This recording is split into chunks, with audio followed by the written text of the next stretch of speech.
Physics paper එකකින් එකක් ගන්න ඔයාලට පුළුවන් වෙන්න ඕනේ රචනා ප්‍රශ්න 4කුයි ස්ට්‍රක්චර්ඩ් ප්‍රශ්න 4කුයි විතරයි.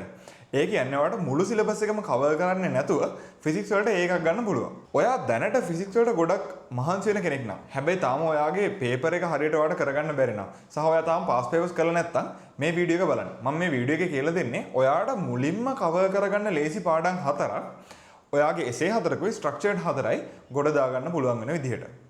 දැන් ෆිසික්ස් ගත්තාම ස්ට්‍රක්චර්ඩ් 4 වෙන ප්‍රශ්න 4 තමයි යාන්ත්‍ර විද්‍යාව, තාපය, දෝලන හතරංග සහ ඊට පස්සේ ධාරා විද්‍යුතය කියන පාඩම් 4.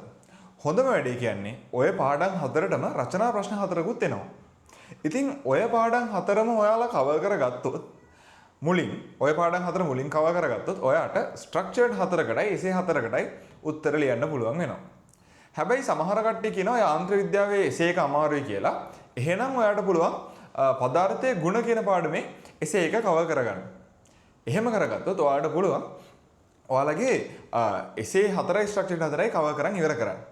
ඒ වගේම මේ පාඩම් 4ෙන් තමයි වැඩිපුරම MCQ ප්‍රමාණයක් අහන්නේ.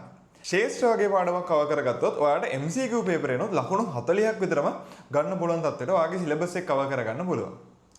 ඉතින් ඔයා බලනවා ඇති දැන් කොහොමද මම මේ පාඩම් ටික කවර් කරන්න ඕනේ කියලා.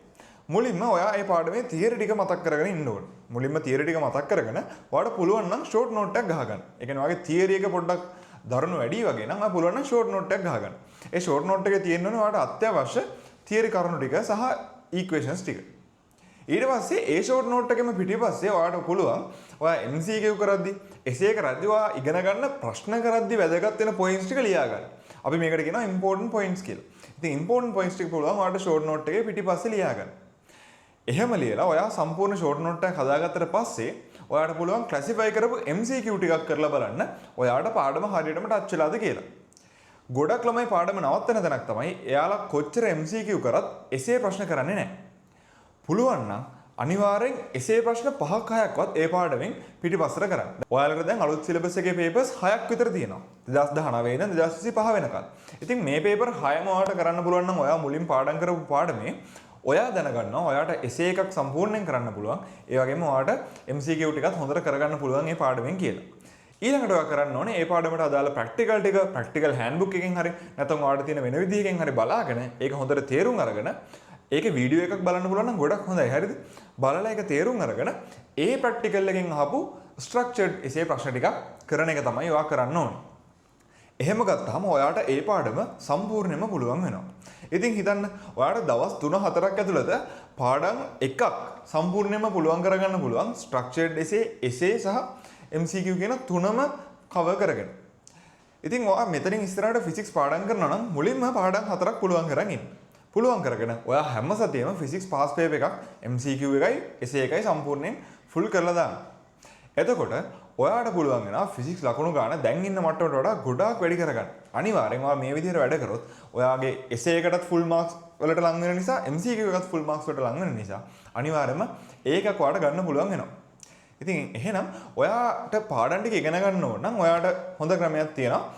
මම ෆිසික්ස් පේපර් බේස් රිවිෂන් එකක් කරනවා ඔන්ලයින්. ඒක කරන්නේ හැමදාම බදාදා රෑ 7ට. ඉතින් ඔයා මේ පන්තිට ජොයින් වෙන්න කැමති නම් පල්ලෙන් මම ලින්ක් එක දාන්නම් අපේ WhatsApp channel එකේ. ඔයාලට WhatsApp channel එකට ජොයින් වුණාට පස්සේ දැනගන්න පුළුවන් අපේ ක්ලාස් එකේ වැඩිපුර details මොනවද කියලා. ඉතින් අපේ පන්ති අපි පදාර්ථයේ ගුණ පාඩම ඉවර කරලා තියෙන්නේ.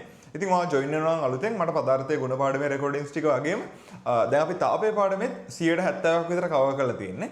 තාපේ පාඩමේ රෙකෝඩින් ටිකත් මට ඔයාලට දෙන්න පුළුවන් ආයෙ ඉස්සරහට අපේ රිවිෂන් ක්ලාස් එකත් එක්ක ජොයින් වෙනවා නම්.